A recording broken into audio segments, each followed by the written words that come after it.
This is The Countdown, discussing tomorrow's news today as our top guests tackle the issues that matter with a sharp take on every story.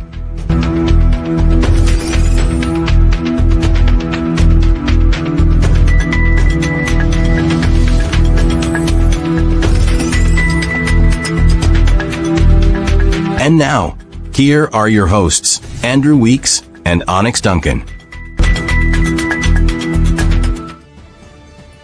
All right, a very good morning to you and welcome to another edition of The Countdown. My name is Andrew Weeks. We have two very special young ladies in the room and we're going to be having a chat with them. And it's Sunday. It's Sunday.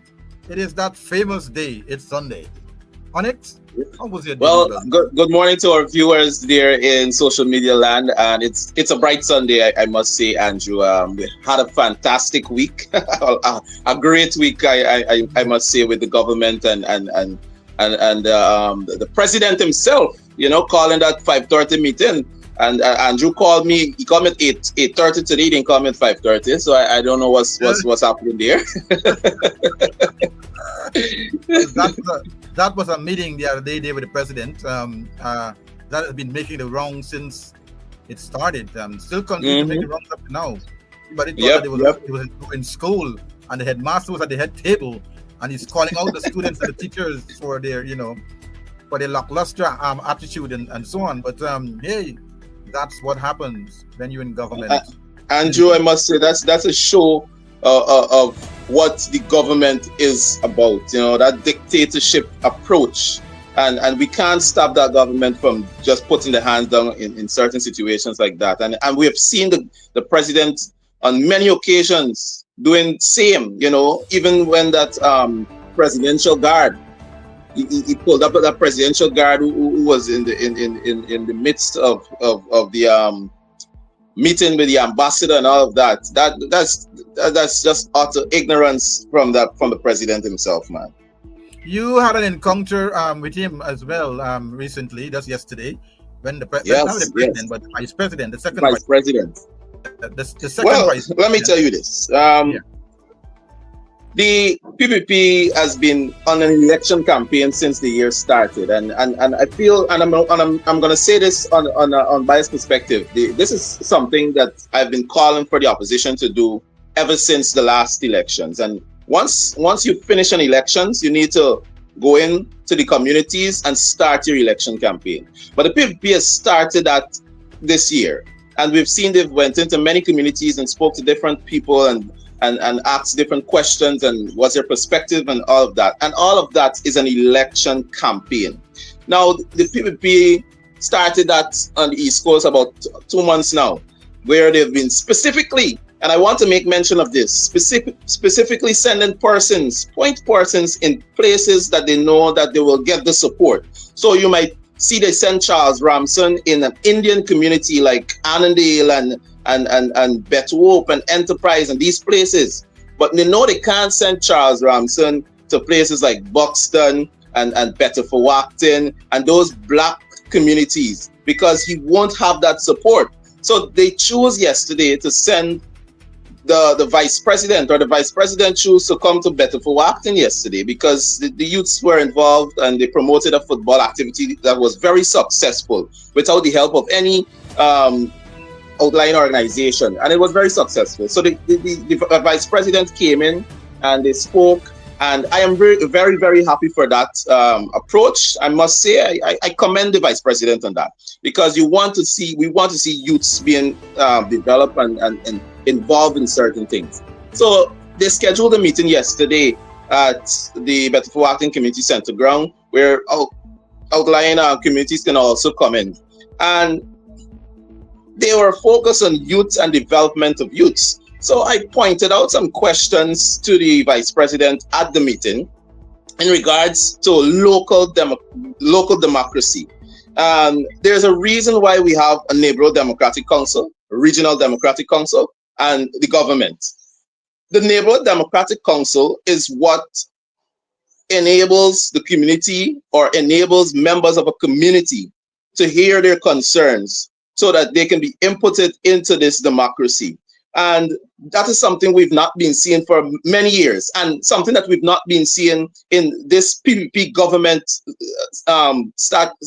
this PPP government tenure, and even way before, because they had not hosted a local government election when they were in power prior to 2015 for how many years? And we were the ones, the new AFC coalition were the ones who brought back that local government election. So we're seeing today again, they're trying to stifle local democratic organ, and that is something that we the people need to understand, that in order for democracy to show in a society, there must be some local democracy. We must have input, inclusion, and participation from the citizenry of this country. Because when you're going to come one time during the electioneering period and say this is what you're going to do for this community, we as politicians will see it as an election campaign. The democratic organs need to be put in place, or they're elected there to serve a purpose, not a purpose that the government wants them to serve. And we saw that dictatorship. So when I asked those questions, I went out there with my Better Must Come hat and thing, and he saw that, and he said, "We don't, we're not here for political questions and all of that." And that is why we need to educate our people, because it's not a political question. I simply ask, what is the continuous development that you have in place for Better for Acting? What are the continuous measures you have in place for Better for Acting? And he couldn't answer, right? So I want people to understand, when these people come into communities, listen to understand, so that they can be able, so that you can be able to make the right decisions at the time of elections. Well, thank you, Annex, for your preamble on what happened with you on that special public meeting there with Jack Dio. I want to call it that special meeting, because that's what it is, a special meeting. Yeah. But as we get back to things now on the show, if you look today's headlines, is telling us now that Ghana received US 5.4 billion in royalty, profit from 500 million barrels pumped to date. You see that? Yeah. See that there? Yep. We have also at the top in the yellow section there, Israel strike kills 10 at Gaza school, displaced families, and we also have the final audit report of Exxon's US 7.3 billion expenses sent to company to be made public next week. That's what Jack Dio says. You still take Jack Dio's word for anything? More job opportunities created in maritime sector. That's what the Chronicle is telling us. But we have to fact check that. We see BV residents to benefit from improved infrastructure and other development. You just spoke about some of that just now. Yes. Londoners pre-qualified to construct over 7 billion in roads. Pre-qualified. You hear that? Pre-qualified. Ghana's leadership recognized at COP29. That is something maybe the shadow minister of foreign affairs can explain that to us, because that is our field. And we have also on the line someone who deals with economics to the T, Juretha Vanessa. We're going to bring her in just now. And here we have the Times, or the Slimes. Private sector borrowing increased by 62% from 2019 to 2024, President Ali says. Juretha, you saw that? Are you seeing that there? That's what Jack Dio is saying. You want to know what you were saying, because I know there's always something different. And it says the Guyana Port Inc. We spoke about that just now, and these are some of the headlines in the dailies this morning, on X. But let's get right into the meet and invite our guest on the show right now. We have the Honorable Amanza Walton-Desir. She is the Shadow Minister of Foreign Affairs and International Cooperation. Amanza, good morning and welcome to the program. Good morning. How are you guys doing? Doing great, Amanza. let me put in a disclaimer very early. If I sound congested, I have been fighting a flu for the last few days. So, it's telling on my voice. My sinuses are all over the place, but I had to come through for you guys. There was no canceling this morning. So. Oh yes, thank you, thank you, Amanza. And we have as well another MP, Juretha Fernandes. She is one of our darling in economics in Parliament in the opposition side of the House. We also break it down for the lady with the numbers. Yeah, Juretha, good morning, and congratulations on your newborn. Thank you, Andrew. Congratulations. A lot of persons are wishing you all the best. It's quite an experience once again. Not my first time around. I know. It takes courage. I salute you. No, salute you, ma'am. Salute you. Congratulations. Yeah.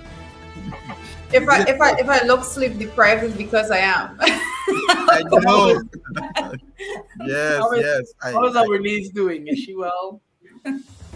All is well. We're great. I know this is the first program I'm doing since. So I'm gradually stepping back in. I'm going to see how fast you can do it in the political arena. There's not much time. There's nothing like maternity leave.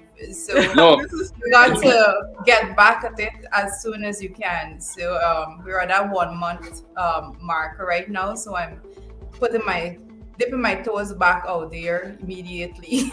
I know, and I wanna thank you, Juretha, for accepting our invitation to be on this show. We see how it's gonna look. We're gonna see how it's gonna go, because I know you'll be in and out from time to time to check on the little one. But thank you so much for the invitation. I really appreciate it, because the country missed you.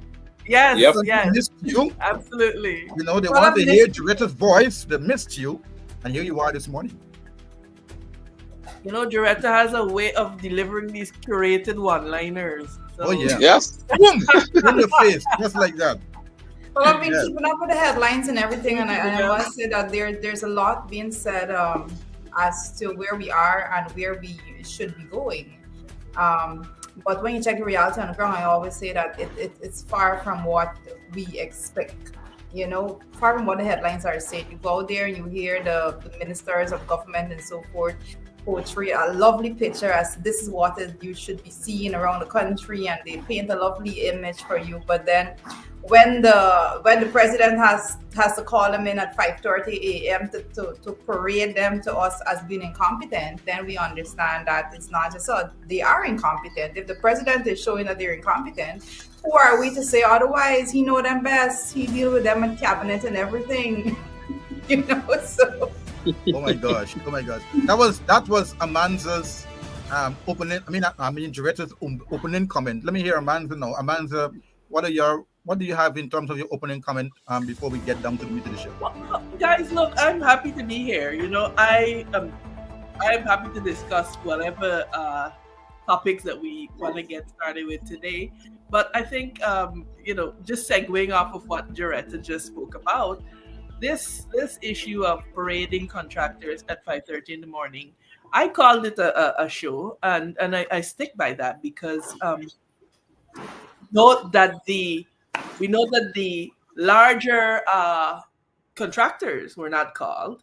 These were the smaller contractors that were called. We note as well that it really is disturbing to me, as somebody who has managed and understands management, that what we saw there could be construed as management. It was an admission of failure. It was an admission of incompetence. And I think it was intended to be showmanship, and to sort of signal to the population that, well, yes, we are behind them. But the problems are far deeper. The problems relate back to the lack of capacity for execution that we've been talking about for the last 4 years. It harkens back to the level of inefficiency, which is at 41%. So for every dollar we spend, we lose 41 cents. So it's far deeper than that. Now, am I saying that they're not errant contractors? Of course they are. But the ones that are errant in the hundreds of millions of dollars, we're not there being shouted down on. Thank you, Amanza. So, it was a sham, and really and truly, we have to, if we're serious about executing projects properly in this country, we have to augment capacity, which means we have to invest in our human capital, and we have to invest in cutting down the inefficiencies. So, I'm telling you, we remember there was an incident when he was at some road telling the people, I want this road finished by September. That is not how you manage projects. It has to do with management. It has to do with a whole lot of very structured approaches to management. So I'm not impressed at all. In fact, he appeared a bit unhinged at times. No. And I am big on respect, and I didn't like what I saw. I did not like what I saw. My word. I want to just add one thing to that, because I sit at the public accounts committee there, and one of the things we would hear every time we meet, we seldom meet, but every time we meet, one of the things you hear is the PP ministers trying to portray this image that, oh, this went wrong during the coalition tenure, but they have fixed it and it is going perfect now. So, and to not then compare those comments, and even that of the permanent secretaries and the REOs and so forth, that comes before the Public Accounts Committee, and say, well, the system that they have now is better. The system that they have now is better. And then to put those comments side by side with what we saw there at 5:30 in the morning, it begs the question as to what really is going on, because we clearly saw that they are not doing what they're supposed to do. And I have to say that the nation is aware that that's not even part of the picture when it comes to contractors who are behind on projects. And specifically, I can say when it comes to the Ministry of Communities, Ali himself asked at some point, this is all the people that are behind, because he knows that that's not the case. He knows that if you go into the various regions, you will find persons, contractors that are behind. But, further investigations must be had, because we are living in the country right now that you're seeing millionaire, and I dare say also billionaire engineers overnight. So those are things that I think we need to do a lot of investigations into and so forth, because there's a lot that's going on, and there's a reason why projects are not being completed on time. Because if you have a level of corruption that persons are actually getting contracts because of a corrupt setting, and you have incompetent people getting contracts. I know right about now there are several, when it comes to the regional works that are being done, there are several contracts being given. I can speak for Region 7 also, to persons that have no business in that realm. You have contracts given to people to do major projects, and they don't have a shovel or a wheelbarrow to the name. So how do they now go and execute these projects, right? So there's a big issue when it comes to the distribution. The level of corruption there is rampant, it's very high, and we have to actually look at it some more. But Andrew, I this is your show, but I want to just I am listening to you, and I'm wondering my gosh. And my question that I want to put to you before we get started, we already started, but before we get more on the way, seeing that you are one of the persons dealing with economics in the parliament for the opposition, give us your perspective on the state of the economy from this year, for this year, but I don't want to put the whole 4 years, but for 2024, we gone past 2023 because that was a disaster. But 2024, how would you put the state of the economy thus far? Are we in a good place, or are we in a worse place?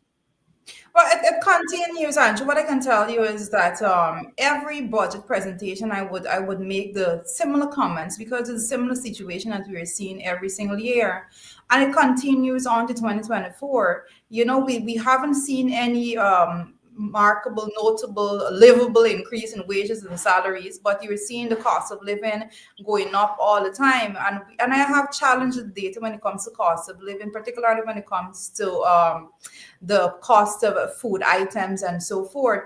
And I know that one of the other major issues is when persons are looking at even the housing market.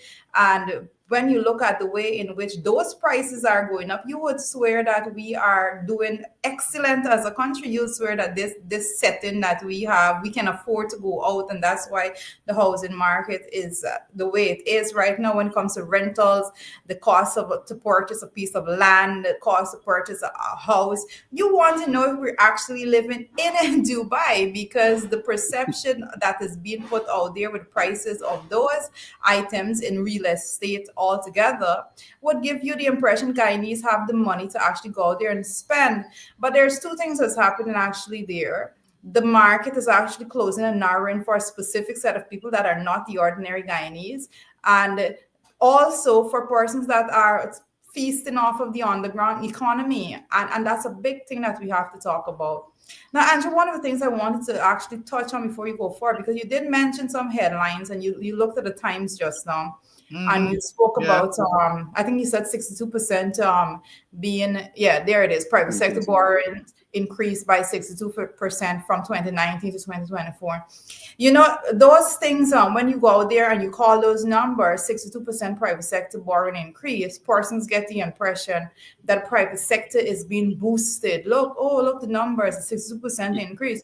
But you dare ask for that data to be disaggregated and for persons to have an understanding as to who these increases are attributed to, who these monies are being lent to, and what proportion of the population actually received these monies when it comes to the borrowing. So let us not get excited when it comes to these increases, because I asked for the disaggregated data because I can tell you that when it comes to the distribution of monies and borrowings and so forth, the lending requirements, borrowing requirements from the banks have not changed. It hasn't gotten easier. If anything, probably got a little bit more difficult when it comes to borrowing money for the ordinary people, particularly small scale business owners. So there hasn't been any significant push to make borrowings for small scale business owners, small and medium scale business owners out there by the administration. So to go out there and now boast about 62% increase, and I don't know if that data is actually accurate, because we are not, I'm not preview to the data at the moment. But what I can tell you is that it does not represent the ordinary Guyanese. So what you may very well see there happening is that some large businesses is basically taking over when it comes to the majority of the borrowings that is being advertised there by the president. So let's have the disaggregated data. Persons don't like to do that. PPP administration is anti-data. They go out there and they don't want to give data on anything. Hence, we are still waiting when it comes to the census data. Juretha, just to follow up there, Andrew, in your opinion, Juretha, what are the most effective ways that for Guyanese citizens to advocate for policies that protect local interests in the face of globalization, and specifically speaking about the Chinese community and the Guyanese community? You said it again, Onyx. What are most effective ways for Guyanese citizens to advocate for policies that protect local interests in the face of globalization? Well, you're asking about the most effective way for Guyanese to advocate when it comes to their interests altogether. You know, we have a system in place when it comes to policy. When it comes to policies are formed at a parliamentary level. That's where you have at a governmental level altogether. So you have policy formulation should be a whole process. And when it comes to advocating for policies, you have an entire parliament of parliamentarians, government and opposition. The person should be able to go with their concerns and have those voiced and actually have and lobby politicians so that they can actually get those policies how they want it. But we don't have we have a system on paper that does not function as such. And Amanza is here and she can basically add to what I'm saying right about now. Persons are supposed to, the most effective way should be for you to go through the actual channel, for you to talk to your parliamentarians, state your concerns, for us to actually go out there and have the conversations within the communities, and then take it back to the House and have a debate, a discussion, what have you, and formulate policies that are going to be able to, persons are going to be able to have a more effective and efficient outcome at the end of it. But we don't have that. We have the PP administration that does everything in a dictatorial manner. So you see policies coming out that you've never heard about before. The people in the community have never heard about anything like that before. So when it comes to policy formulation in the most effective way, I would say that you definitely have to voice your opinion. There's the use of social media. Technological advancement has caused it to be so much more easier for persons to be out there and let their voices be heard. But engage with the politicians that are in Guyana, because that's the job of the politicians. We are here to actually formulate policy, and we have to try and we have to push to try to make that work, because that is the channel that we should be going through. All right. I mean, Juretha, I hear you. As you just rightfully said, that the man in the street is not feeling. The oil is not pumping to the man in the street. He's not feeling anything. Somebody just said on the live here that they have to do 2 or 3 jobs just to survive in this country. You just pitch a whole set of concerns in the economic arena, where our country is concerned, and where the man in the street, the normal Guyanese, who have to feel it, nothing has changed. You just rightfully said that nothing has changed so far. The $1,000, $100,000 cash grant has been going all over the place, flip-flopping. Right now, you said the whole country, then you hear now the NIS pensioners getting, and then the public servants are getting it. And then very soon you might hear, oh, it's not the public servants anymore. You might hear something else happening before the month come to an end. And then the president can say something else, and then Jack, you're going to come and say something else. What is your true take on this cash grant? And maybe Amanza, if you want to jump into it's okay, you can do that. Your take on it as well. Well, let me start by saying the cash grant. I'm waiting to hear a very clearly put together and outlined distribution mechanism when it comes to the cash grant. The PPP has been gifted with the ability to come to the public and to try their best to convince you that they have allocated. And let me just give an example. Right now, prior, we've had this is not the first cash grant. Let's get that out of the way. We've had cash grant distribution before under the PPP administration. We've had it when we had flood relief money. We've had situations in which the prime minister came to the House and said that he wanted $10 billion and to do hampers and so for persons. When I questioned him and I asked him, how are you distributing? How many hampers per family and all of that? How many hampers per household? Because that's one of the things that they like to say, per household. They go with some outrageous numbers, and you will see that they actually budget. The PPP actually budget at a count of 1 million people in the country. That's how they budget. And one of the things you must note is that they never come back and say that, oh, they have additional money left over. So they always spend all the money that they allocate to these distribution, and they're allocating monies for 1 million people. So you have to go start with that. Let us look at that count. That's why they're still hiding the census data at this point in time, because you're going to be begging the question as to where all these monies go. When it comes to this $100,000 cash grant, Andrew, I can tell you, no joke, some people spend this money before the distribution mechanism even complete. People just hear the cash grant money coming and the $100,000 done spend. It borrow, it budget, it done spend out. And this is because persons are desperately in need of money. People out there are suffering, they're starving.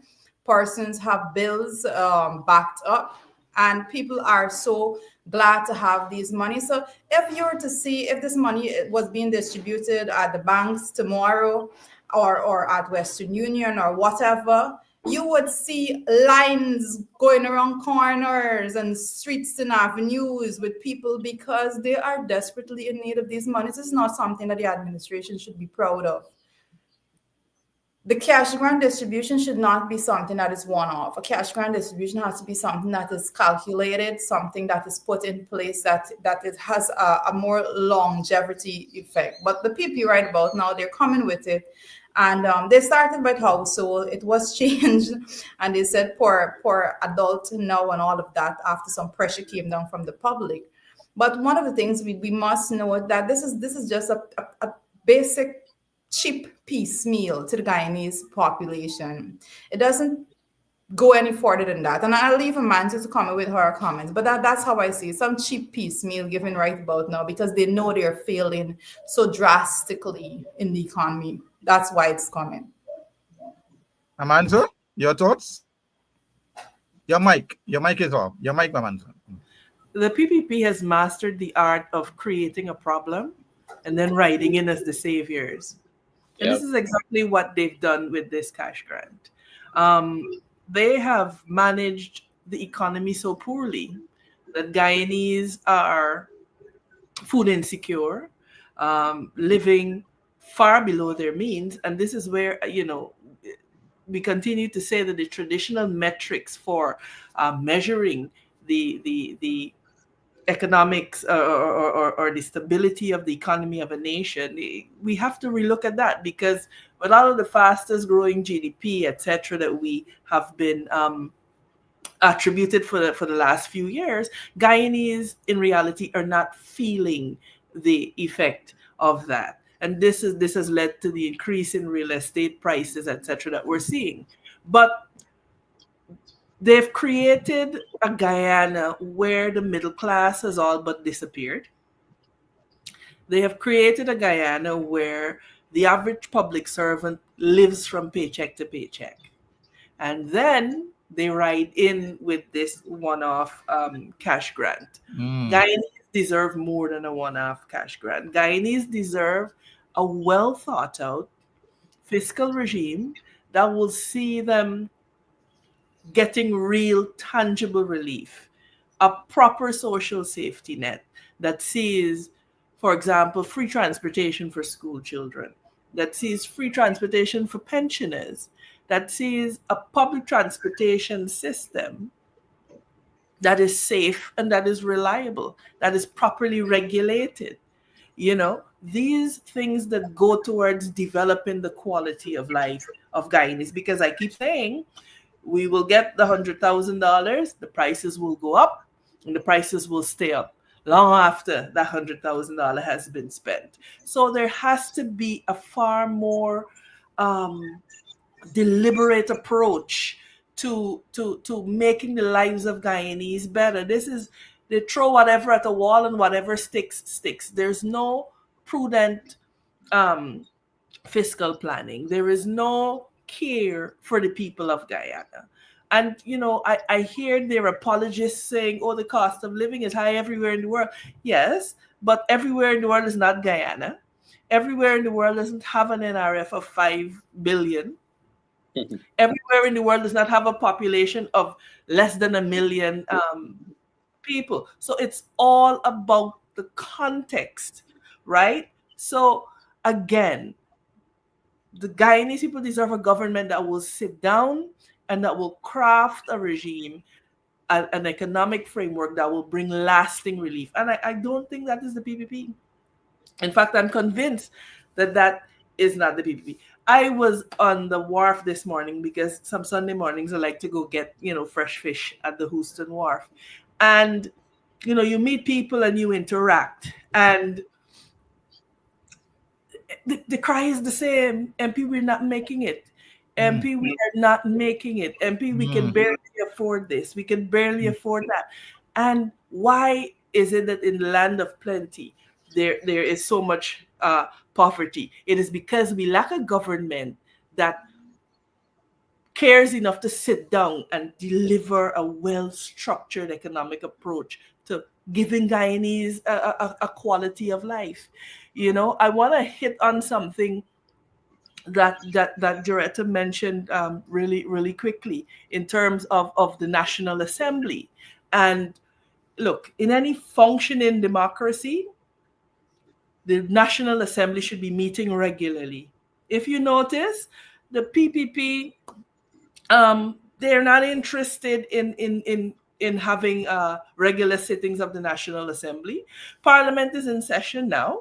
We had the last show where Irfan went to declare an instantaneous $200,000, and then a week after he had to reverse that household requirement. So, but in a functioning democracy, there's work to be done. There's sectoral committees that should meet. And it is at that level that we could help to hammer out policies that will see meaningful, tangible relief being brought to the Guyanese people. For example, I sit on the Foreign Relations Sectoral Committee. By now, we should have had a white paper on immigration, on migration, the framework for a policy that will see a migration policy that unapologetically reserves the advantage for Guyanese. But because they don't convene these committees, we never meet. And so the Guyanese people are deprived once again of a country that is progressing along a trajectory that says, hey, they have a real shot at making something great of this nation. Instead, the parliament doesn't meet. And when they do meet, it is to ram legislation down the throats of the people of Guyana without allowing it any time for review, etc. So we have a real problem. And I want to say to the people of Guyana, do not be fooled by the razzle-dazzle. A country is not built on razzle-dazzle. It is built on sound democratic foundations. It is built on sound policy. And in the absence of that sound policy, what we're doing is that we are mortgaging the future of our children in this country. So we have a lot of work to do. We have a lot of work to do. And throwing money at the problem will not solve it. We have to roll up our sleeves and get the work done. And we have to start in the National Assembly. Juretha, I know that you mentioned a few things pertaining to the accounts committee in Parliament, because that is where you get to know exactly who's spending what, when, and where. Tell us exactly. I mean, a lot of persons don't look at that live feed from Parliament that happens regularly, or sometimes not regularly, because sometimes we're getting a lot of pushback from the policymakers and the government to answer certain questions. My question to you is, do you think that the opposition is making any headway in holding this government accountable from a parliamentary sectoral committee level that would see the government, being, pushed back to, answer the questions being asked by the Parliamentary Accounts Committee on matters of national importance when it comes to the taxpayers' money?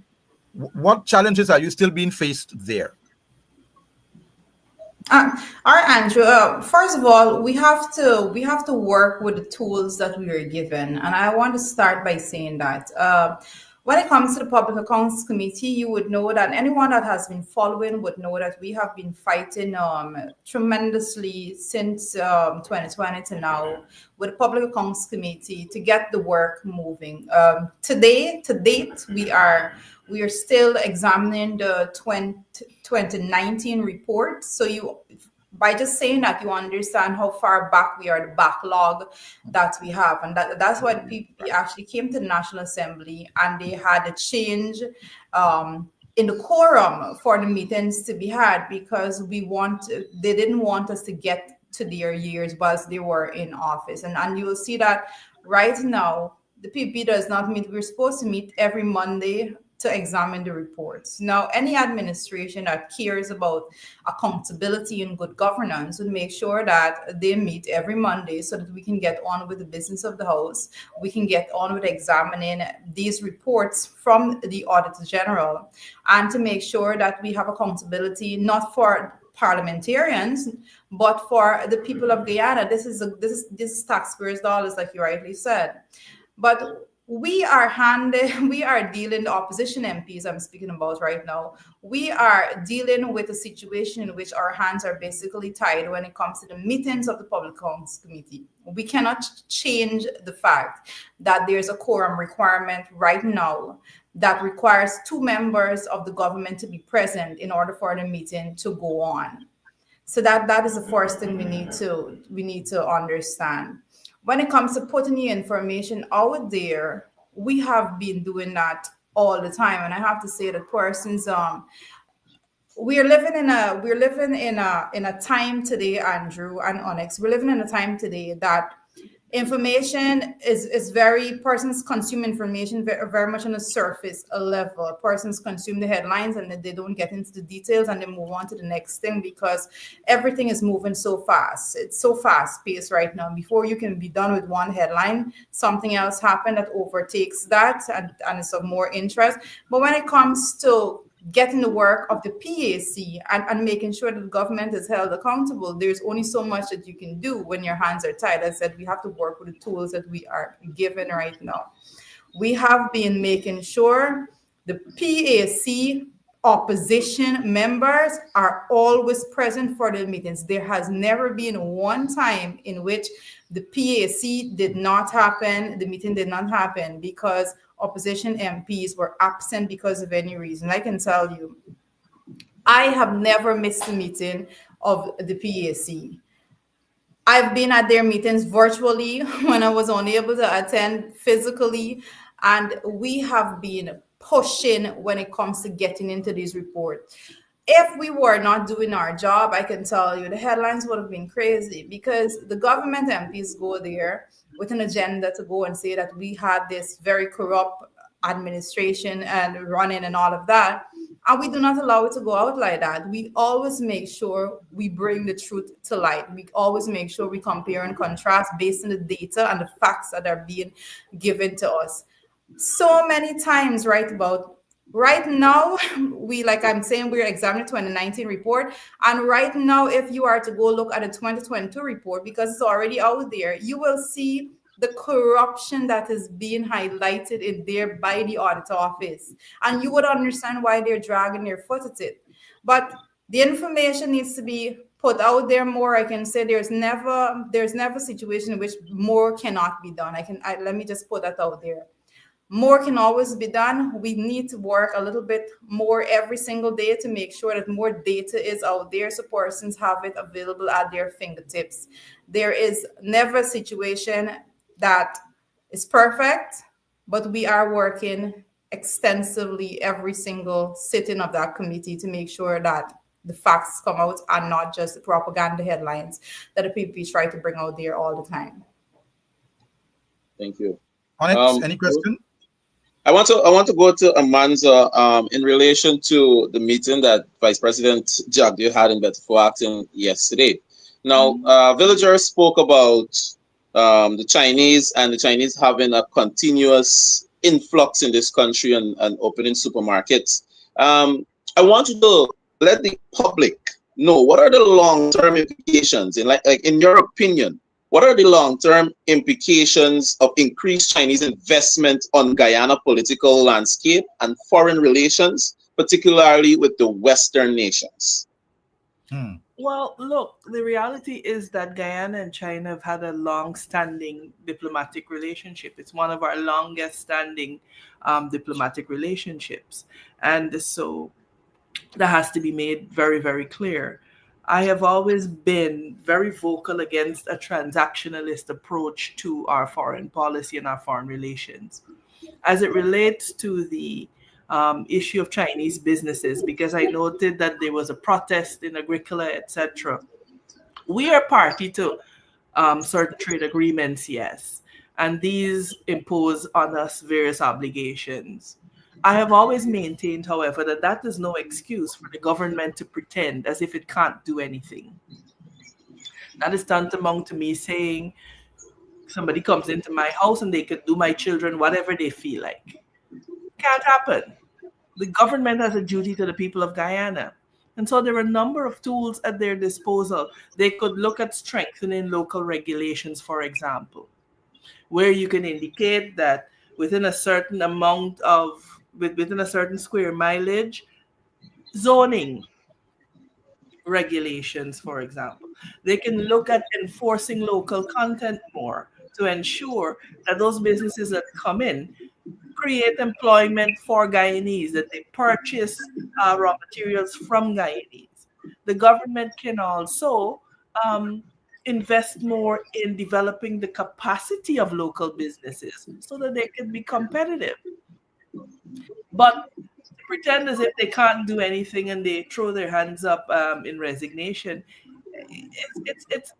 it's an admission that they are not competent, because I've already given you three things that could be done tomorrow if they wanted um, to regulate this issue. Because at the end of the day, it is a balancing act. It really is a balancing act, promoting free trade but preserving local interests. So those are some of the ways that we could help to balance this thing out. And just a follow up, based on you spoke about regulations. How can Guyana develop regulatory framework that attracts Chinese investments while safeguarding local interests? And you spoke about that local development in communities and all of that. In regards to environmental standards. Well, legislation, and this is precisely why our committees must work. This is precisely why our parliamentary sectoral committees are important, because the Constitution vests these committees with very wide-ranging powers to go into a sector, to investigate, and to come up with recommendations to be able to effect, meaningful and transformational change for the people of Guyana. So it begins with us sitting down in the National Assembly, in the sectoral committee, saying, look, this is a problem. This is what is before us. How do we address this?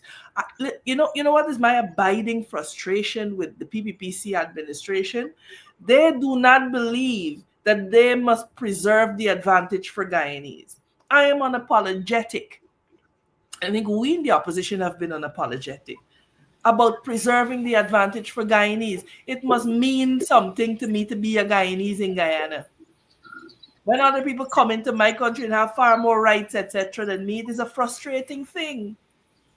And I'm speaking here as a Guyanese. And so we have to be able as a country to perform that balancing act, to welcome those who are coming to build a life, etc., but also to understand that Guyanese interests need to be protected.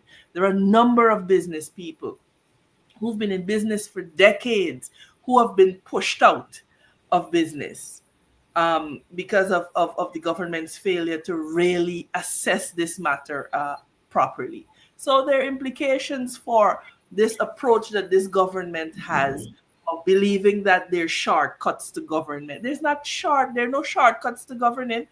Elections are one thing. Governing is something completely different. The PPP excels at propaganda. They're miserable when it comes to governance. Juretha, I don't know if you could piggyback on that as well, because from an economic point of view, I can add when it comes to the situation with the Chinese supermarkets. Go ahead. Sometimes when you hear the vice president speak and so forth, and other members of his cabinet, you get the impression as though their hands are tied and they are not in a position to enact change and policy positions for Guyanese to benefit or to stop Guyanese from not benefiting.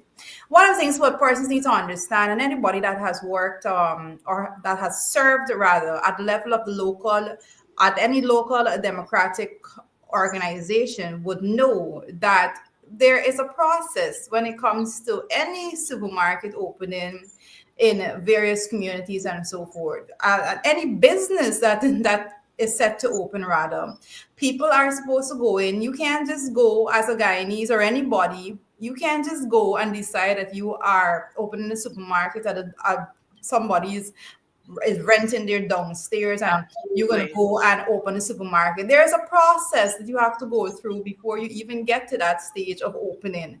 And when people understand that, they will get a better understanding as to what is going on. These people are being given the green light by the government to go ahead and open up supermarkets. So the government then cannot come to you and say that, oh, well, there's nothing that we can do, when they are given the green light for them to go and do it.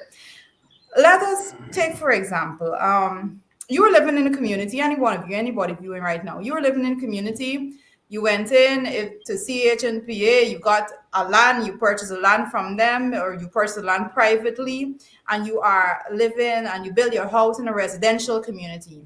And that area is designated for persons to go and build residential houses. But then you're seeing now a supermarket popping up next door to you. So now what you had in your planning as a citizen and as a Guyanese citizen to be at peace and at comfort in a residential community, now that area has been converted to a semi-commercial zone because now you have a supermarket next to you. At no point in time did that supermarket just pop up. The supermarket had to go through the process. The business owner had to go through the process of applying to the local level. When it comes to these communities in Georgia, it's a little different, but the business owners have to apply. For example, if you have a town council, they have to apply to the town council to say that they have interest in setting up a supermarket. The town council then have to give a no objection if it's in a community and if the area and the lot that they're applying to do this business on was not a commercial lot, then the town council now have to give a letter of no objection that has to go to CHNPA, Central Housing and Planning, and they have to now give a no objection for the persons that open a supermarket. Now the town council, the local governance and all of that is supposed to be at work and supposed to be in play, in which if a business apply for a supermarket at X time, you meet as a council, that's why you have constituency representatives and all of those things. Persons are supposed to look at the matter, go out into the community, see if this should even be put where they're asking for it to be put before you even go into giving a no objection and all of that. Or you're supposed to, or if you see that there is a problem, you're supposed to object and say, no, you cannot have that here, right? That's why a Chinese supermarket shouldn't be able to pop up outside of a hospital and those things. You know, you're not supposed to have those things at the level of the local democratic organ. You're supposed to be having these conversations and you're supposed to be doing your job. But what we're seeing right now is the money being passed under the table here and there and no objection letter going left, right, and center. And then persons suddenly believe that we don't have the tools and the mechanism or the policy even to stop this. There are policies that are in place right now. There's a framework that's not perfect, but can be utilized at least to keep tabs on what is going on when it comes to the establishment of the supermarket, because there's no way you can say that you're going into a residential area and opening a supermarket at every corner, but then you're going to come to the Guyanese people and say that, oh, well, when you apply for this residential land and you paid your money and you invested and built your house there, well, there is no way for us to stop a bar, for example, from setting up next to you. So now you should just succumb to the noise pollution and all of that has been associated with activities. We have systems in place. But to add to what Juretha is saying, the reality is that our legislation is old and outdated. Mm-hmm. I've been a legislative drafter for many years and a law revisionist, and it is old and it is outdated, and it does not allow the type of oversight that is important for a country that we see a lot of the construction, etc., that's happening. The reality is that we need to revise our zoning laws. Mm. The reality is that we need to take a look at the entire legal infrastructure of the CHNPA, etc., and it needs to be modernized. And so, like I said, this is not about saying to the people of Guyana we can do nothing about it. Juretha has perfectly described the system that ought to be in place. Now, what is the problem then? The problem. The Attorney General. No. The problem is that we as Guyanese are not demanding that the government do better. We're not demanding that the government do better. And I don't think we're loud enough in demanding that the government do better.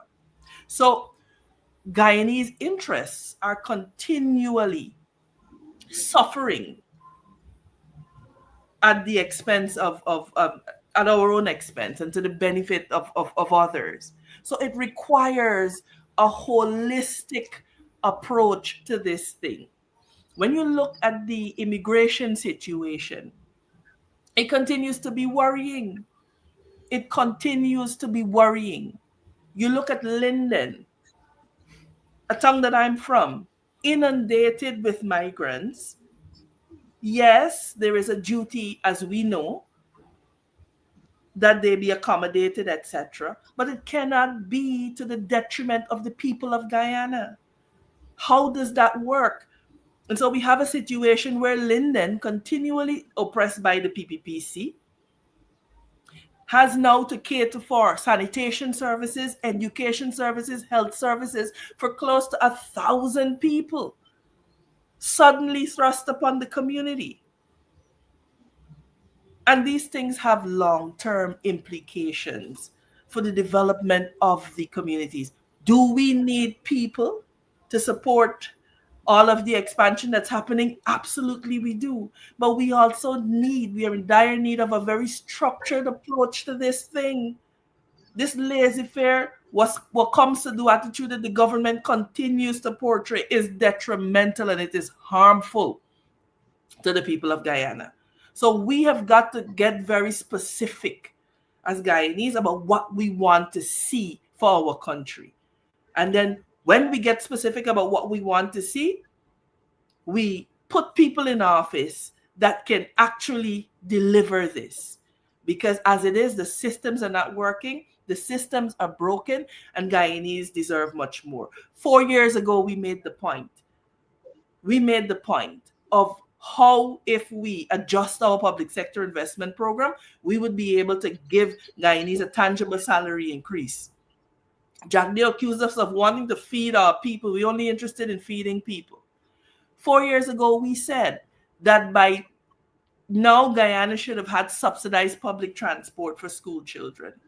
It should have had subsidized a food program for our children. All of these things are possible and are doable immediately. And, we in the PNC have been making a point of pointing out about the tax threshold and how we will adjust that. So if you're earning anything under $400,000, you don't pay the PAYE on that, etc. So there are a lot of meaningful reliefs that could be brought to people. Transportation vouchers, food vouchers. Yes, the current cash grants are there for uniforms, etc., but more is possible for the people of Guyana. And I think that is the message that we want to get out there to our people. We are worthy of more. More is possible. And we cannot sit and wait on the PPP to dole out handouts as we wait as a grateful nation to partake in what is rightfully ours. So we as the people have got to stand up and to demand more. I want to hit on one point that Onyx made when he spoke earlier, and he talked about education. We need to be in the streets, in the valleys, everywhere, speaking to people and bringing to them credible information, which is why this is a fight that needs each and every hand on deck. Because we have to be able to bring the information to the people. I recall that I was in a conversation with a group of young people last week, and we were talking about brain drain, and they did not know that there were more Guyanese living outside of Guyana than in. And so to see the lack of information means that we have work to do. And so it has to be a coordinated effort to continue to educate our Guyanese brothers and sisters as to what their rights are. What does the legal framework say? What are you entitled to? And to help them to demand more from this government, because more is possible. Much more is possible. When the APNU was in government, pensioners didn't pay electricity and water. It is possible for any Guyanese with a consumption of less than $10,000 to have that subsidized if this government is serious about meeting the needs of the people of Guyana. It is possible to have subsidized water in a far greater measure than we're having right now. But we're seeing a lot of politicking. We're seeing a lot of money being thrown around with the hopes that people will be caught with that money. And so they're able to buy another 4 years in office, as it were, to only enriching themselves, enrich their friends and their families. So this is what we are up against. MP, I want to jump to your sector for a little while I give Juretha a little break to catch yourself again, because I want to jump back into something that what you said pertaining to Venezuelans in the country, because I have some questions on that as well. According to your best of your knowledge, you said that in Linden there's a number of Venezuelans there, but how concerned should Guyanese be across the country with a number of Venezuelans in the country, some documented, some undocumented? What is the number? What is the figure of Venezuelans in Guyana? Some saying 300,000, some saying 200,000. I was in a workshop where they're saying that it's over 300,000 now. What have you got, based from your sources, of Venezuelan migrants in this country? How concerned should Guyanese be, not be coming to an election, that they could manipulate all our electoral laws and do all kind of foolishness to tamper with our election? How concerned should we be now? Look, in terms of the numbers, we are having a difficulty getting official numbers from the channel that are supposed to provide those numbers for us. Based on our estimation, it is anywhere in the vicinity of between 80 to 100,000. And the reality is, yes, based on our latest estimates, yes. And so in the absence of information from the government, we are left to gather this data on our own, because the last set of information the government presented to us said that there were no Venezuelans in Region 10. So there is a gulf between what is happening on the ground and this government's ability to get data, and we need data in order to drive decisions. It is a delicate task in terms of being able to assuage the concerns of Guyanese whilst honoring our humanitarian responsibility towards these migrants. And this is why the current approach of the government is completely wrong, because what they need to do and what we need to have is a whole of community approach to this thing. So you go into, I'll use Linden as an example. You go into Linden, you do not engage the local democratic organs in the community. And what does that do? It leads to unnecessary suspicion. It leads to unnecessary tension.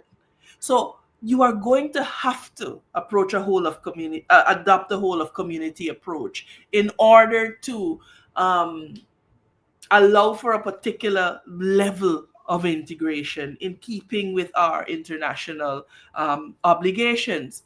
Now, the concern that I've had for a number of years since we began fiddling with that Registration of Births and Deaths Act, we talked about this, and keep saying, oh, Guyanese migrate everywhere, but for us to take that attitude is missing the fact that there is a nuance there. There's no border dispute.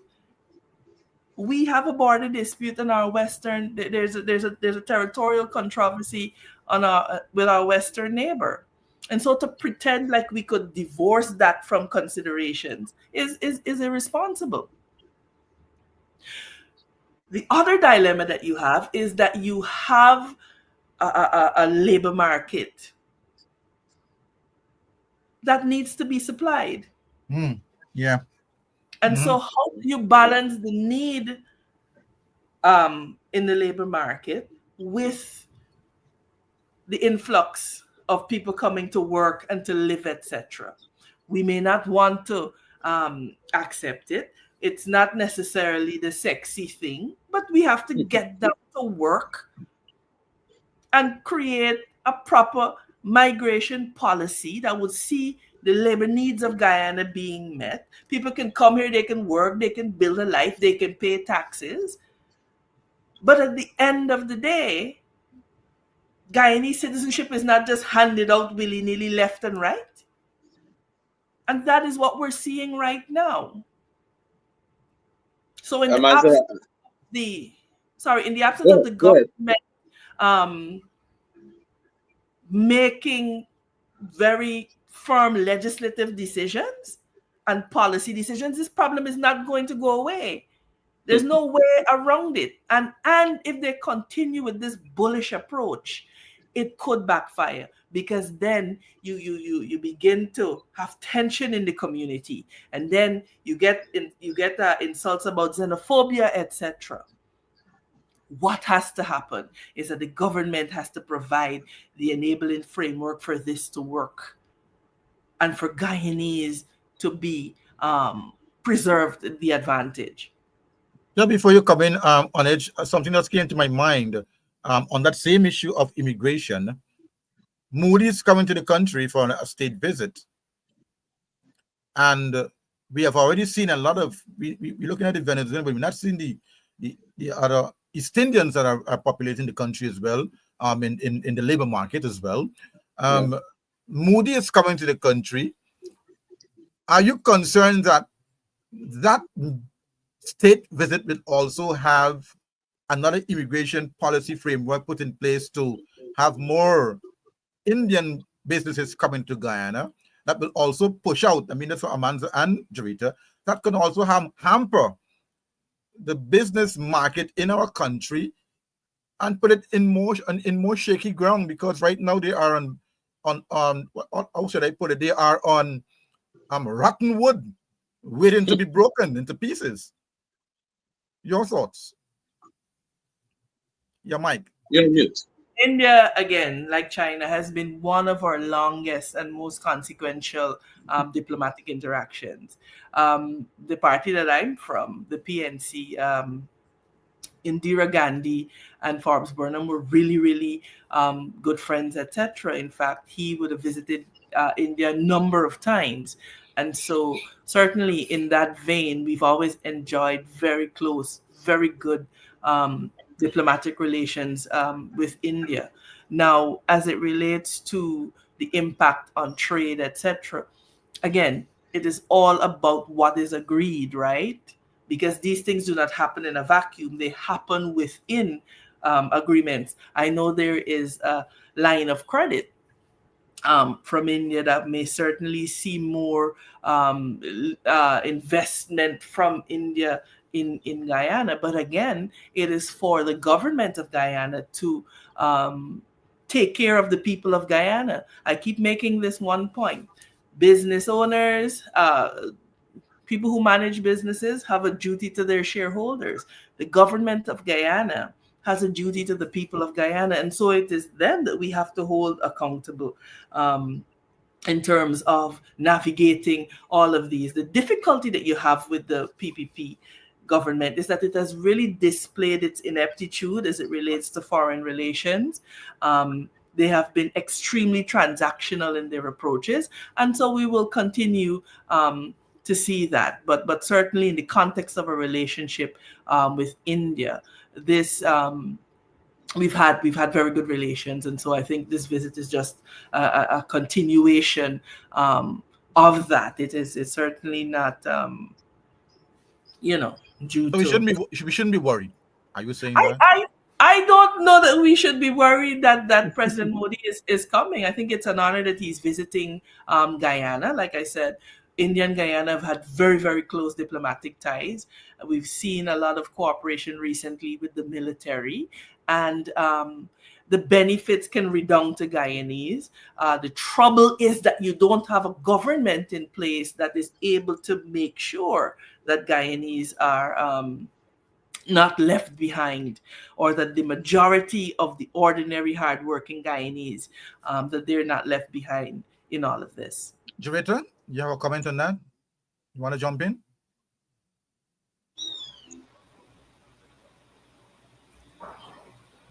I think that Amanza answered that perfectly well. I endorse all that she said. Being our spokesperson when it comes to foreign affairs, she's absolutely correct. I look forward to going into the National Assembly. We have a special sit-in there when Modi's here, and we have a special sit-in with him addressing Parliament, and I look forward to hearing his comments, particularly as it pertains to a lot has been said on the international stage as to his governance there in India and what is going on. So I think I'm particularly interested in his comments that he's going to make in Guyana, given the diversity that we have here on our shores. And I leave it at that. All right. Andrew, I want to go back a few based on comments Amanza made in regards to the Chinese and statements on local democracy, because we need to understand clearly what it means in a country when it comes to local democracy and the development and growth of that country. Because yesterday, I want to say 90% of the persons that was at that meeting with the vice president were fooled based on what he said in regards to the local democratic organ performing the duty in regards to the Chinese and having them come into your communities and opening businesses. He also made comments stating that the same people in your community that are renting their lands to these Chinese, but he did not make comments in regards to what you made. So I'm glad that we're having this show today and making it clear what happens in the system for it to be produced for this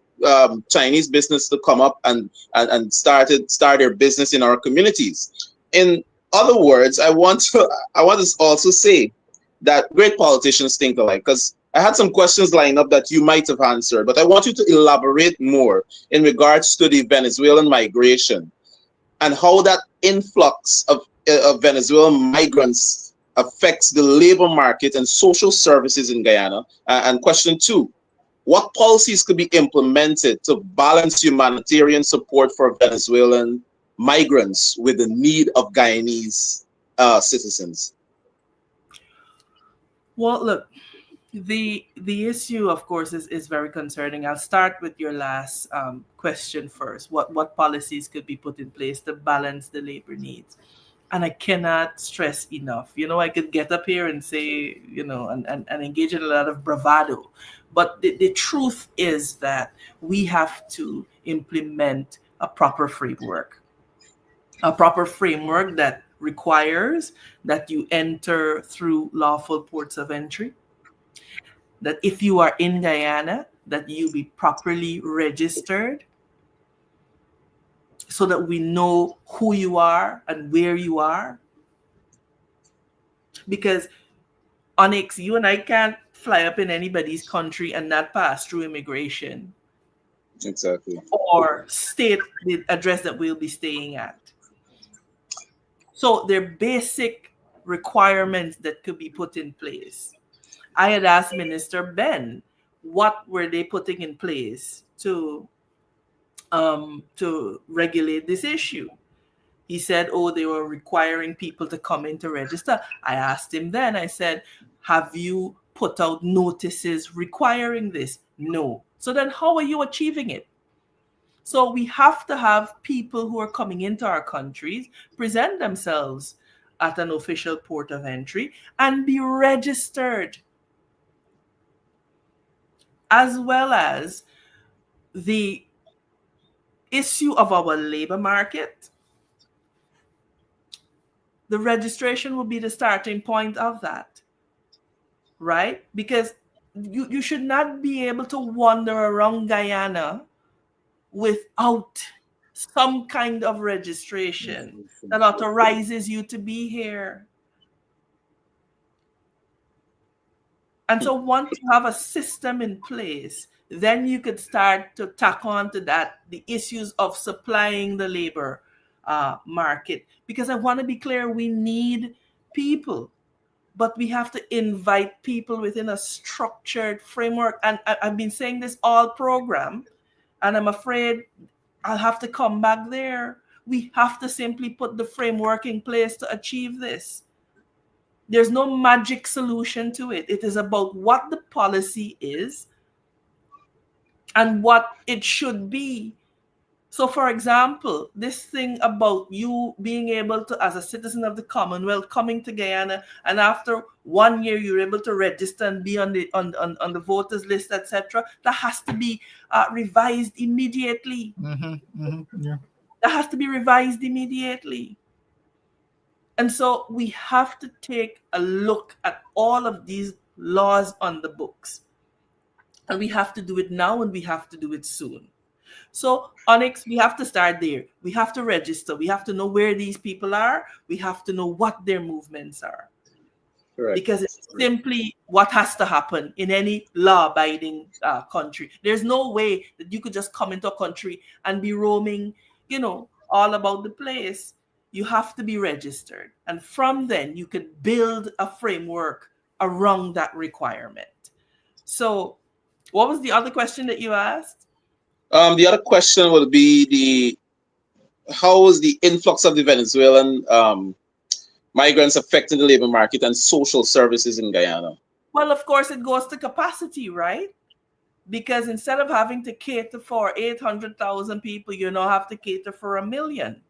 Yeah. So it goes to the capacity of the country. Instead of our classrooms being 25 students to one teacher, it's now 40 students to one teacher. Mm-hmm.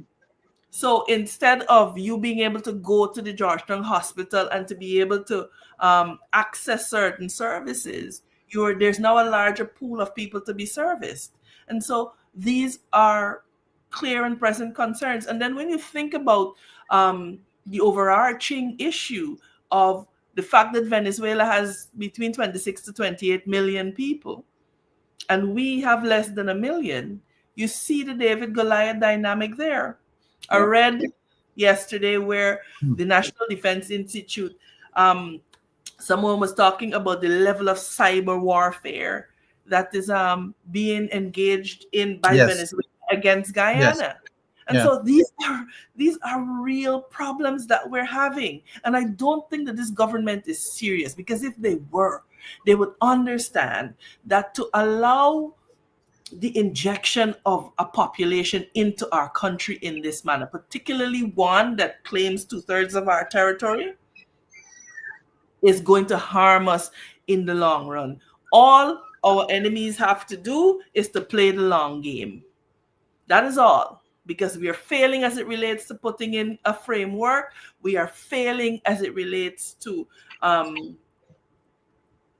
helping Guyanese to navigate this. We are failing to regulate our labor markets, etc. Right now, I am told that there are people who are deliberately importing these Venezuelans to supply the labor market and paying them a fraction of what they should be paid. It brings into question issues of trafficking in persons. So what is it that this government is doing? The answer is absolutely nothing, because they are clueless on what to do, because they're not willing to do the hard work that it takes to deal with issues like this.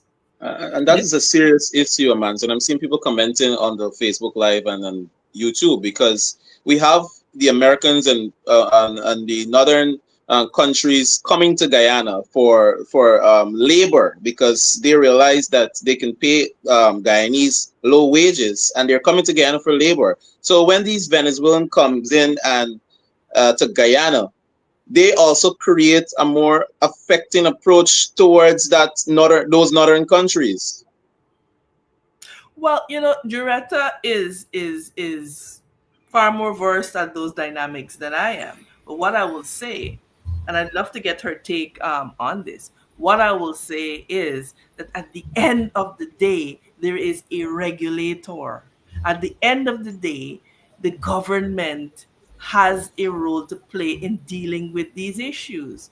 Look, Guyanese are, yes, we're a country of migrants. There are more Guyanese living outside of Guyana than they are living in Guyana. And yes, you're absolutely right that it is having an effect on the labor market.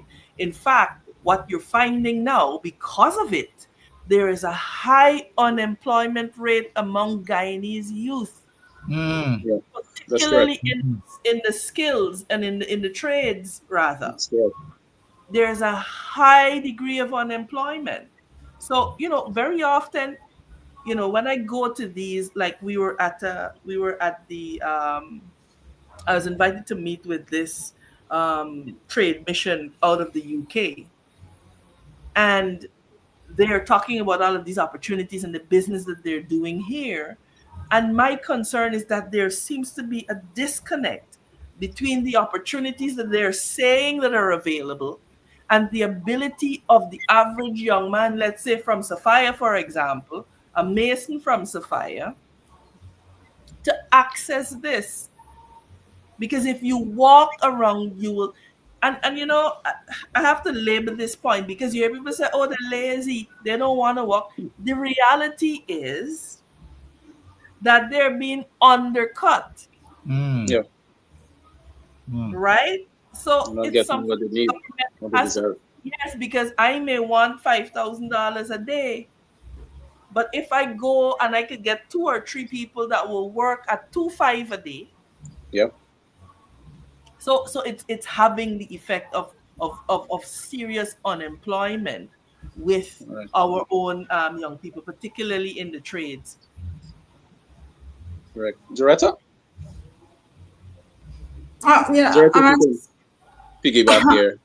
On the labor issue, Juretha, that labor market issue from the Venezuelans toward Guyanese, because we have seen that a lot in our community. I'm seeing right in my own community, a lot of Venezuelans in the morning, big trucks coming and pick them up and gone with them Yep, yep, to do labor work. And some of our Guyanese, while some might be not too pushy to go into labor and do labor work, these Venezuelans are coming and doing this thing like nothing. What policies that we should put in place? Well, Amanda mentioned some of them already. So, but your take? Well, correct, Andrew. First of all, it's not just Venezuela, and I like to just put the scope a little more wider because it's not a case of Venezuelans alone. All illegal immigrants are going to be within that category. Specifically when it comes to the construction sector, and that's where we're going to be seeing persons going out there, Venezuelans particularly going out there to work. A lot of the road contracts, as you were seeing, major works and major government contracts has been funded by taxpayers' dollars, where you will see a lot of the Venezuelans working at right now. And it begs the question as to the actual contract that these persons are signing when it comes to the cost of labor that they're attaching within the contract. Because what's happening there is they try to cut costs to get a bigger profit for themselves. So they would go to the cheapest form of labor, which would be obviously any illegal immigrant that is in your country because they're here undocumented and they're just looking to basically have enough money at the end of the day to put some food on their table just to survive. Guyanese, on the other hand, we have been faced with comments coming from the PP administration that we have so many labor. We have so much labor shortage in the country that we have to look externally for workers and all of that. And I always say, you need to bring the data. We haven't had a labor force survey in so long. I've asked about it at the level of the National Assembly from Ashni Singh. He gives some excuse to say that when there's a census going on, they don't do these surveys and so forth. And yet we are here 2 years after waiting on the census info, waiting on labor market information and all of that, because it would show you, Andrew and Onyx and Amanza, it would show you that when it comes to the disaggregated data, we have youth unemployment, we have underemployment, in which persons that are specifically trained and qualified have to settle for jobs that are beneath their level of qualification and all of that. So a lot of times when you hear them talk about the labor market having shortages, they're specifically referring to the construction sector. That's one of the major ones.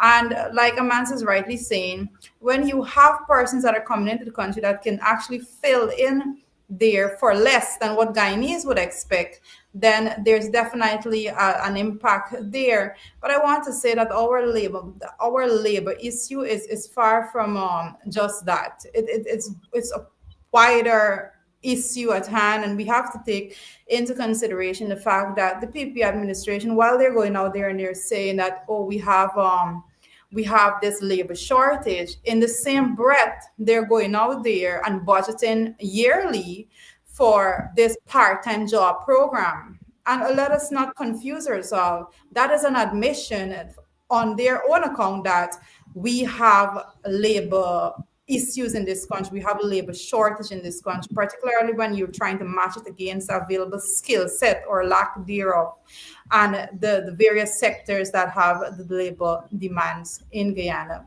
That is why they come to the National Assembly and they say they're budgeting X amount of money to go into part-time jobs, because they're acknowledging that these persons are out there in the labor market actively engaging, looking for jobs, and they're not finding jobs. So they get out there now and they say they're going to pay them a specific amount of money to go and work a couple of days a week, these 10 days work, as persons refer to them. Because the PP administration understand that while they're going to go out there and the headlines are going to say that, oh, we have a labor shortage, they understand the reality on the ground says that persons are looking for jobs and are not being able to find jobs.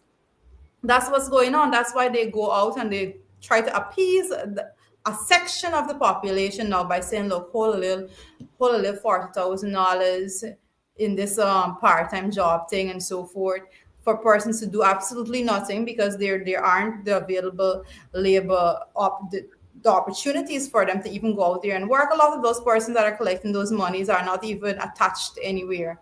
So we have an admission, and that's the point that I'm getting over. We have an admission on their part by that simple policy that they have in place that there is a labor issue in our country. And there are labor issues all of how are we dealing with it? How are we dealing with it in Guyana? There's absolutely no framework that is put in place right now for us to have good outcomes that are going to benefit Guyanese. We've had PPP go out there and actually make public statements about wanting to import nurses from another country and all of that. And this is not the way in which you come to your population and say, we're going to deal with your labor issues. That they did not go into, and we were talking about nurses there. And we have to compare and contrast, and we have to go back to things that we dealt with before. Before we dealt with the fact that they closed nursing school down there in Linden. Closed down, shut down. We had so many persons that passed through that system to be trained to be nurses in Guyana. They went and shut that down. And then to come to you after and say, oh, we don't have enough nurses, so we're going to go and import some from Bangladesh. Absolutely. And these are the things that we need to put into perspective, and we need to remind the population of the PPP's actions so that they will understand that the PPP, first of all, they are not policy driven. They just wake up one morning and they decide, oh, we're going to go and say this, or we're going to go and say that. That is why they got up one morning and they said, oh, I think it was the president, one of the presidents. One of them got up one morning and said that, oh, we're going to have compulsory Spanish being taught in schools. And I went there and I said, you can't say Spanish is going to be taught in schools because simply because we don't have the capacity. Amanda spoke about capacity. We don't have the teachers to actually do that. Persons were like, oh, I'm trying to not be supportive of the government policies. And so you can't be supportive of something that there's no thought put into. And you see, and this hammers home the point that we're making. There's not a sound approach to anything. We throw things at the wall and whatever sticks. So look, every sector is suffering. Even the agricultural sector is suffering badly right now because of this issue of labor.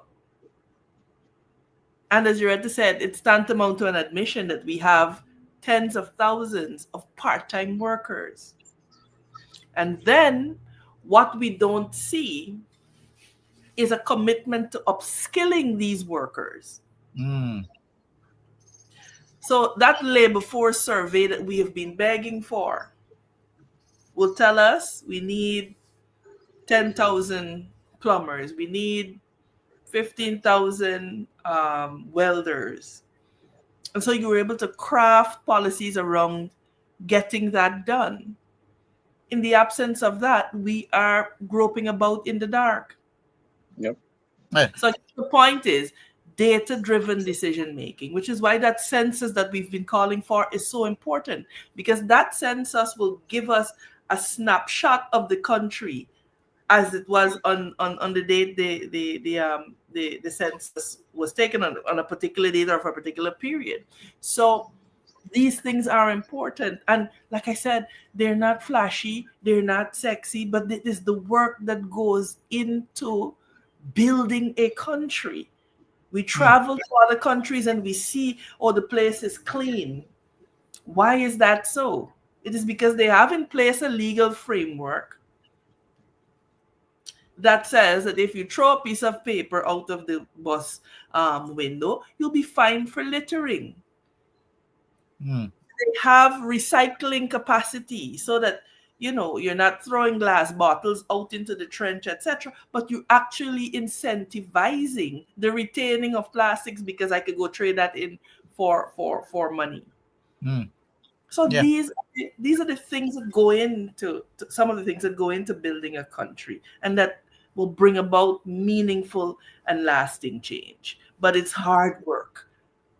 Amanza, but before you come in, Onyx, you want to add to that? You want to piggyback on something? You want to? No. I was trying to change the scope because Amanza spoke about skill training and such. The vice president also spoke about skills training, and he criticized the coalition government about providing scholarships to Guyanese, and he stated that in 5 years, scholarships, only 1,000 scholarships or less than 1,000 scholarships were provided by the APNU coalition, APNU FC coalition, and he stated that over 38,000, to be exact, scholarships have been provided. How does that impact the young people, the lives of the young people, given that all these scholarships are being provided, and where are they getting meaningful employment from these scholarships? Because we're not seeing that. You're giving out these scholarships, but you're not providing meaningful employment. I want to start off by saying this. Every opportunity any Guyanese gets to advance themselves via study, take it. That's right. Yeah. It is absolutely important that you take it. Now, the issue of employment after, again, comes about as a result of a lack of proper planning and policy. And then when you dig a little deeper, you understand that this offering of scholarships is a business. And I've said it before.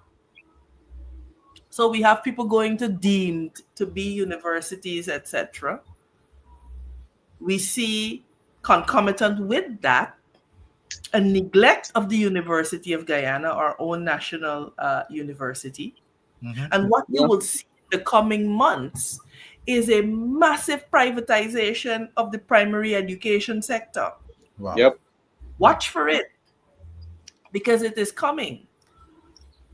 And so there is this deliberate deprivation of the public education system, because their people are buying up schools, etc. And there's a massive thrust to privatize primary and secondary education. There is clearly a mismatch. And then when you look at the particular sector, for example, let's take healthcare. Nurses are leaving in droves every day. How many persons are we training as nurses? So there's a mismatch between even the scholarships being offered and the needs of the country right now, which is why the point about disaggregated data is important. Because yes, it's 35,000 scholarships, but in what? In what areas? And from where? And from where? Because why am I spending 4 years Yes. deemed to be university when I have an internationally recognized and accredited university like the University of Guyana? Yeah. That has online programs. It has the same online program, but so I want people to understand that these guys are not serious about this nation. Because like we said in the last budget presentation, if you were, then you would have seen the incentivization and the far more tangible support of the University of Guyana. We made pronouncements about free education, yes, but concomitant with that, where will UG get money to fund its operations? And can we see how a government that is intent on pushing this goal, the online academy, could deliberately withhold funding from the university so as to cause the quality of its program delivery to suffer? So, we have to continue to speak. We got to continue to let our Guyanese brothers and sisters know exactly what is happening so that they can make informed choices and decisions, because that's what's happening there. But just as you said, Amanza, because there are a number of Guyanese who have gotten scholarship, graduated, and they're not incentivized. They're not getting the money to match their qualifications. So what did they do? Travel aboard. Gone. They just left and gone to better pastures so they can get the money that match their qualification. Master's degree, PhDs, doctors, qualified teachers, teachers with degrees. And then those who are not leaving because they can't find employment are leaving because they're being frustrated out of the system, whether by victimization. Look, I know we have some of our great engineers who are out of the country because why? When the government changed, they had doubts about their loyalty. So this is a government that prides that treasures loyalty above competence. You want competent engineers. That's what you want. If you had competent people, that 5:30 meeting would not have been necessary. Exactly. So, Guyanese are being shortchanged all around.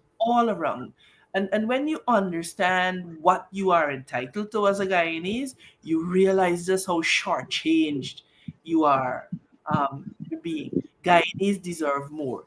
Public servants deserve more money in their pockets. Pensioners deserve more pension. In fact, we have indicated that we will double the pensioners' pension. Guyanese, on the whole, deserve more disposable income. And so that is what has to be delivered for the Guyanese people. Amanza, as we wrap up here this morning, I just got about 2 other questions to ask you on foreign relation matters, because I think this one that I'm going to ask you now, you can share your thoughts on it. What are your thoughts? I know Donald Trump is elected once again in terms of his president-elect? And what are your thoughts on his emphatic win? And what do you fear his presidency will have on our upcoming elections in 2025 and foreign relations in the region? Because he has nominated, Marco Rubio as a Secretary of State. What your thoughts are, and how would you share this with Guyanese in terms of, bringing to the fore the condition, what we have before us to play with now that Donald Trump is president-elect? I have always said that the salvation of Guyana lies with Guyanese.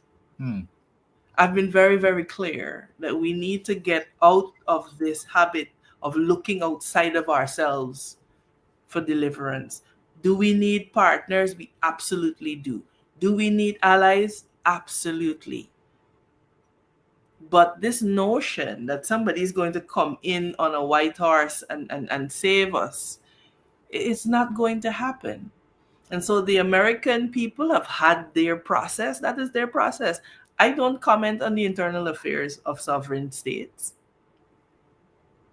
What I want my Guyanese brothers and sisters to understand is that we have to be serious about our country, and we have to decide the direction in which we want this country to go.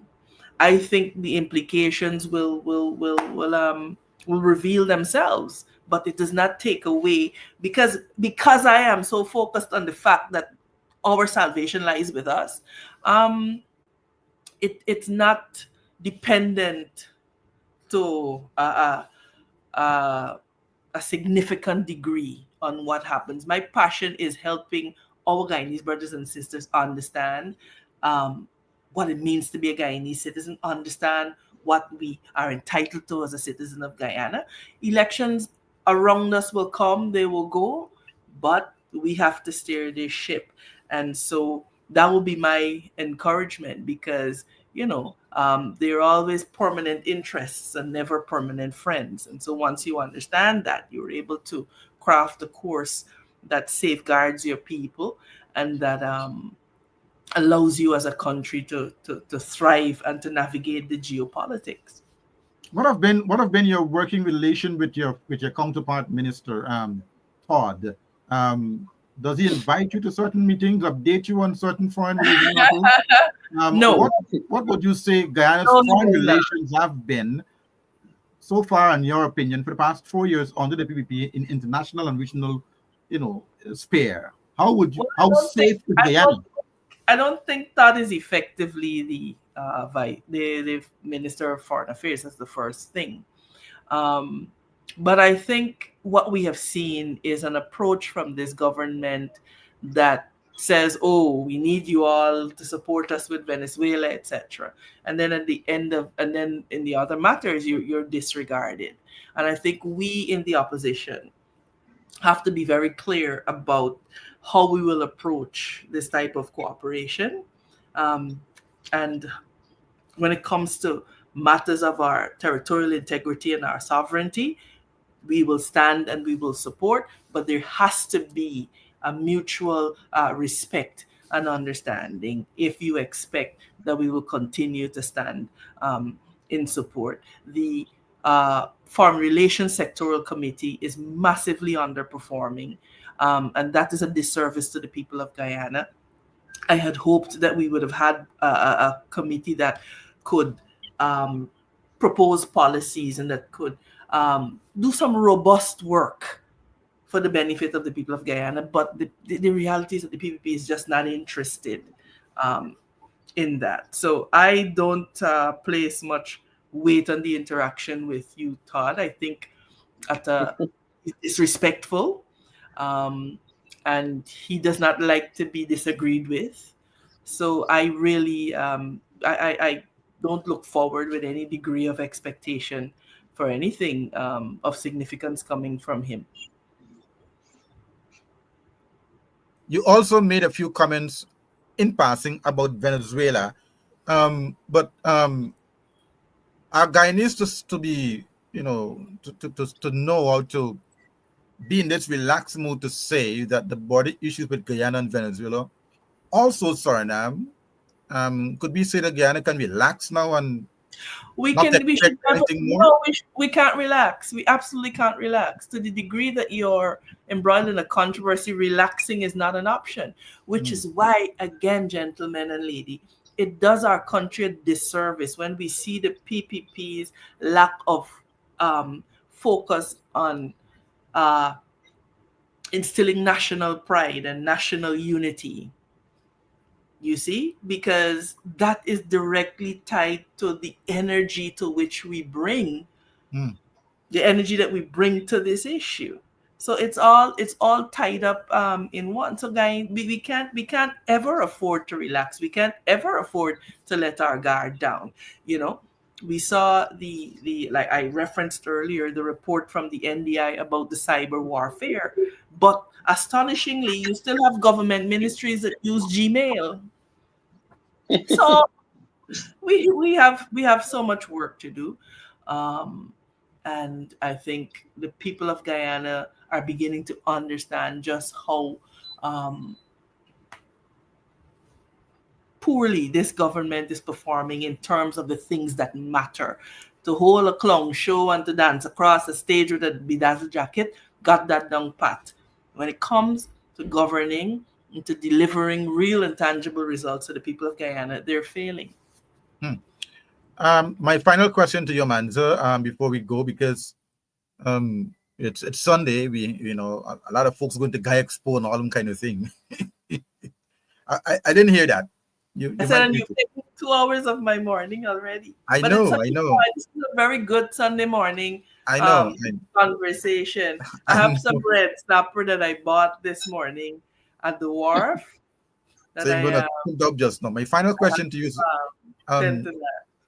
my final question to you is on party matters. I mean, since the last Congress, a lot of folks say that Amanza should have been the opposition leader or the leader of the party.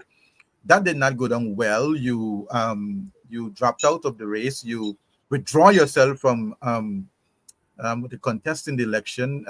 You said that, and I quote, you made a statement here that I want to quote you on. You said, "I remain committed to the high values, ideals, and goals of our party, set in place at its very core and its very foundation that was led by Lyndon Forbes Sampson. But I will continue to work towards fostering a democratic and inclusive political environment with the PNCR." So my question to you then is, how has been your relationship with the leader of the opposition? Have you guys amended it? Have you guys,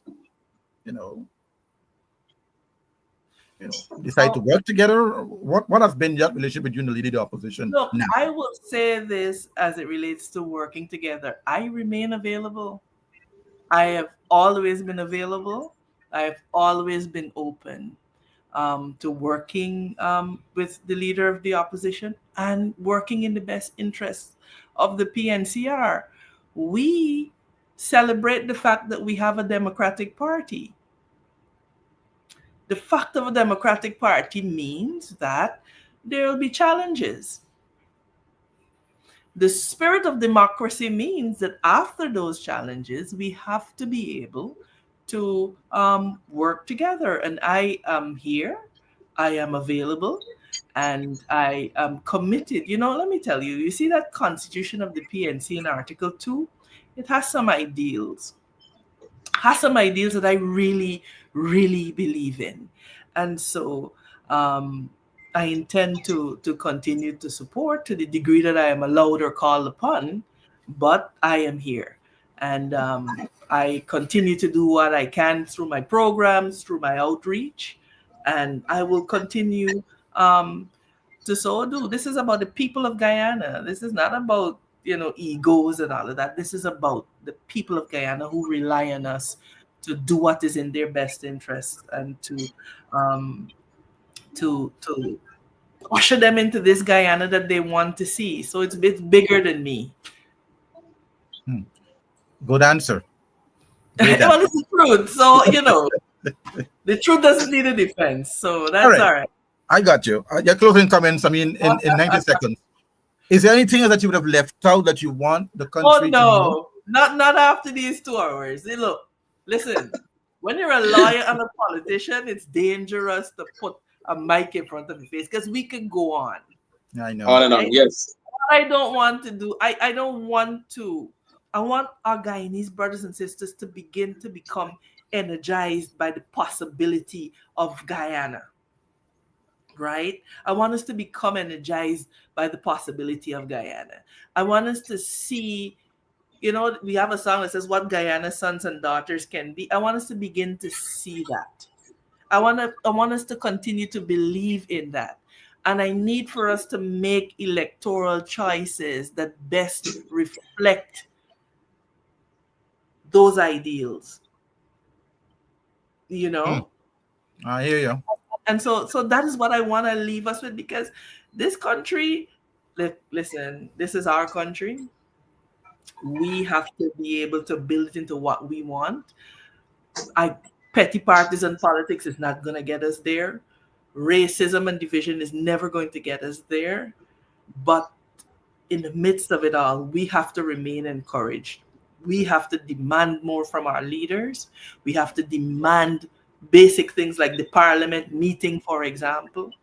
We have to begin to demand that laws be put in place. And not because we support a particular party means they get a free pass to do whatever they feel like doing. We as leaders are accountable to the people. And so ultimately it is the people of Guyana that will either actively take this country in the direction that it has to go, or by not participating, allow it to go in a particular direction. Thank you, Amanza. If Juretha has a closing comment, thank you very much. Juretha, if you have a closing comment, you can come now, or if not, I think she may have gone and look after baby. Yeah. I'm gonna give you a voice, my closing voice comment, because I'm multitasking right now. Go ahead. Yeah. Go ahead, Juretha. Go ahead. First of all, a good show. Thank you for having me today, Andrew and Onyx. We have to keep bringing the information out to the Guyanese people, and we have to keep reminding persons, because we have a tendency to forget. We have a tendency as Guyanese to forget things, because there's so much happening that we tend to forget what happened in 2020, 2021, 2022, 2023. And right now, a lot of what we're discussing, like I said, is just a repeat of what went on before. We have the parliament not doing what it's supposed to do, but we still have to come forward and to fight the best that we can with the tools that we have. Like I continue to say, we cannot do things that are outside the realms of legal. And I know that sometimes the situation is one that really pushes us to the extreme, but we have to remain within the legal lines that are defined for us. But we have covered a lot when it comes to employment, when it comes to labor, particularly as it relates to illegal immigrants and how they impact us right now. And we have to continue to cover these things. Amanza did an excellent job at explaining our foreign position when it comes to what is going on there in the US, and I support what she said 100%. So again, thank you for having me as I bow out right now to go attend to my other responsibilities. Please deliver our kisses, Juretha. Yes. Will do. Have a good day, guys, and have a good day. Thank you for having me. God bless you. Thank you, Amanza. Thank you, Juretha. And have a great rest of your day. Onyx? It was a wonderful program. The countdown every Sunday, guys. Be ready to tune in every Sunday from 10 in the morning. We'll see you next Sunday. Have a good night. A good afternoon. Yeah. And a rest of your day, because it's Sunday. It's bright and shiny here in Guyana. And oh my gosh, the heat is terrible. But it's good. It's good here. I can take Guyana heat, but not America heat. Yep. Good afternoon, everyone. We're gonna see you right back here again next Sunday for another edition of the countdown. As you all know, next week we have another show, we have another guest, and we're going to bring him on because he has a lot to say on what's happening here in Guyana. And so we'll see you right back here again. Goodbye, and have a great afternoon.